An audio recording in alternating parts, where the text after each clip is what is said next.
This segment is brought to you by LMG. Success by design.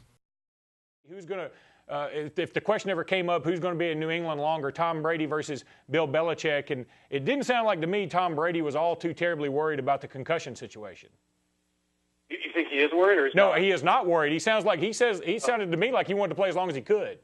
Yeah, to be honest with you, I don't think a lot of these guys really care about that situation. I mean, at this point in their career, I've talked to dozens of players about concussions and about safety and about all that kind of stuff, and I've always gotten the impression they just don't care, and probably because it's not presently in their face; it's way off in the future.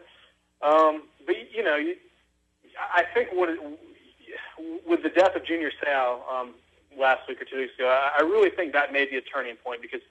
When guys like Dave Grierson, who was a big Bears guy in the 80s, and Ray Easterling with the Falcons in the 70s and 80s, when those guys commit suicide and then their brains show that they're completely turned to mush, the current players can say, hey, I don't know those guys. They were way before my time. But when a guy like Junior Seau does it, commits suicide, maybe because of brain injuries and brain trauma and things like that.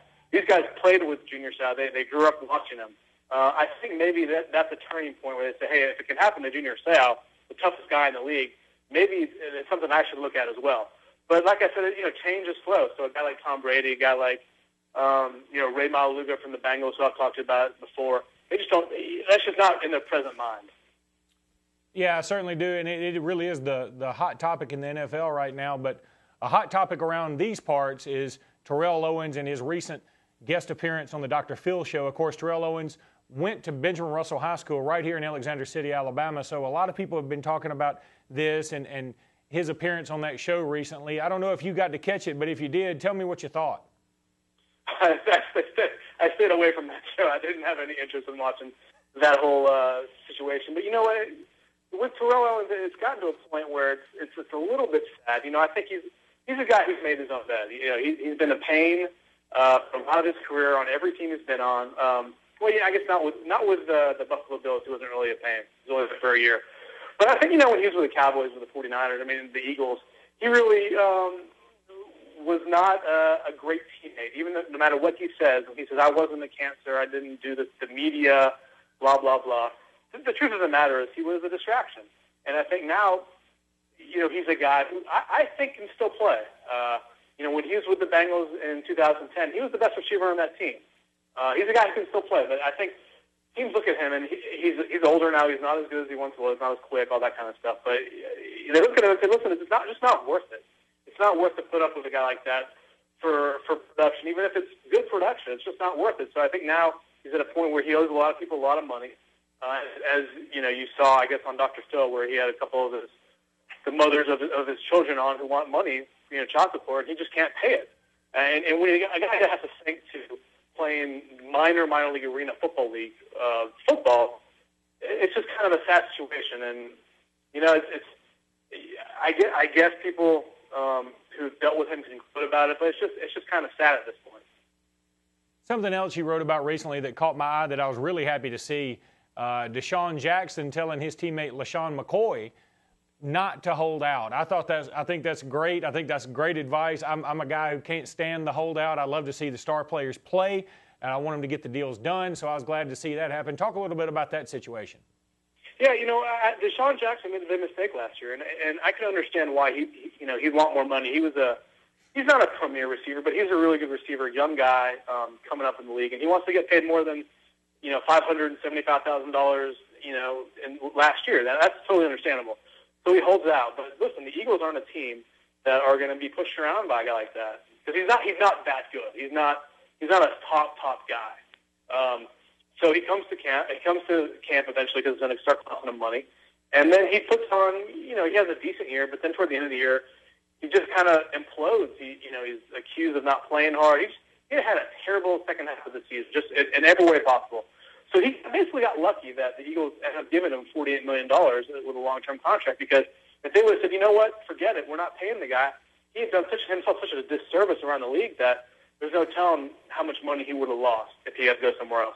So, yeah, for him to tell LaShawn McCoy, hey, listen, I made a mistake.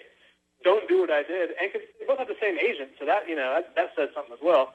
Yeah, I think it is I think it's a good idea for LaShawn McCoy to listen to a guy like that, especially within that organization. Well, Josh, I mentioned earlier you went to the University of Georgia, graduated in 2001. You've had a couple of books, or you've had one book back in 2009 that was talked about the University of Cincinnati, and you've got another one coming out that sounds very interesting about Sid Gillman. Why don't you talk about that book for a minute? Yeah, well, Sid Gillman is a guy I feel like he's a coach who kind of has fallen through the cracks of history a little bit. You know, he was a guy who helped get Vince Lombardi his job in Green Bay. Vince Lombardi obviously is an icon. He's a guy who competed hard against Paul Brown, who's still very well remembered to this day.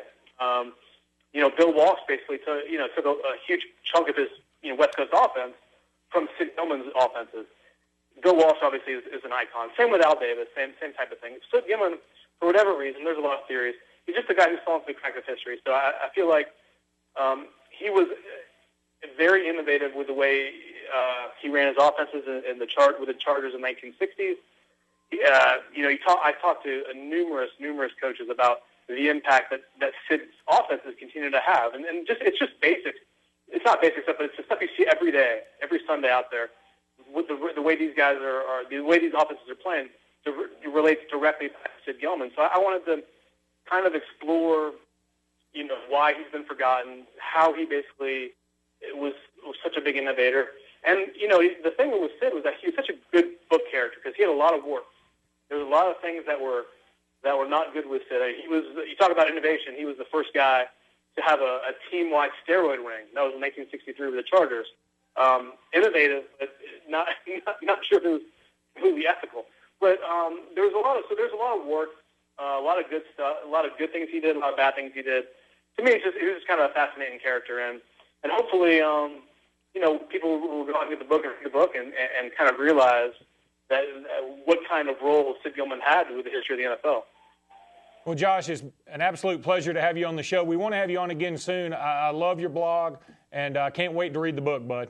Hey, thank you, Luke. I appreciate it, man. Hey, give me a call anytime you want.